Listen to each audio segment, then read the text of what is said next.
ఉత్తరాంధ్ర ఉపాధ్యాయ MLC ఎన్నికల్లో BC స్వతంత్ర అభ్యర్థిగా పోటీ చేస్తున్న మాన్యశ్రీ గాదే శ్రీనివాసులు నాయుడు గారిని ఉత్తరాంధ్రలో ఉన్నటువంటి ఆచార్యులు, ఉపాధ్యాయులు, విజ్ఞులు, మేధావులందరూ కూడా విజ్ఞతతో ఓటు వేసి మొదటి ప్రాధాన్యత ఓటు వేసి అత్యధిక మెజార్టీతో గెలిపించి ఆయనను శాసనమండలికి పంపించవలసిందిగా సోషల్ జస్టిస్ ఫోరం, కాపు ఐక్య వేదిక, బీసీ ఐక్య వేదిక, దళిత క్రైస్తవుల హక్కుల పరిరక్షణ వేదిక, మహిళా హక్కుల వేదిక, ఈడబ్ల్యూఎస్ ఫెడరేషన్ తరఫున మేము సంపూర్ణ మద్దతును తెలియజేస్తూ ఉత్తరాంధ్రలో పర్యటన చేస్తున్నాం. రాష్ట్రంలో ఎమ్మెల్సీ ఎన్నికల్లో 3 చోట్ల ఎక్కడా కూడా బీసీలకు తెలుగుదేశం ప్రభుత్వం సీటు ఇవ్వకపోవటం బాధాకరం, సిగ్గుచేటు, దుర్మార్గం.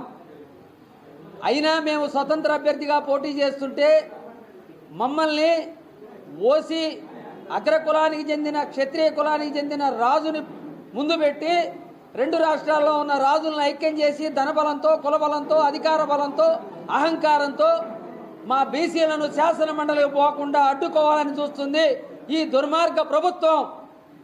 ఈ ప్రభుత్వానికి ఈ రాష్ట్రంలో ఉన్నటువంటి మేధావులు, ఉద్యమకారులు, ఉద్యోగులు అందరూ కూడా ఎమ్మెల్సీ ఎన్నికల్లో బుద్ధి చెప్పి తెలుగుదేశం అభ్యర్థులను ఓడిస్తే సర్వజనులకు, సకల జనులకు అందరికీ సమన్యాయం, సమధర్మం, సామాజిక న్యాయం జరుగుతుంది.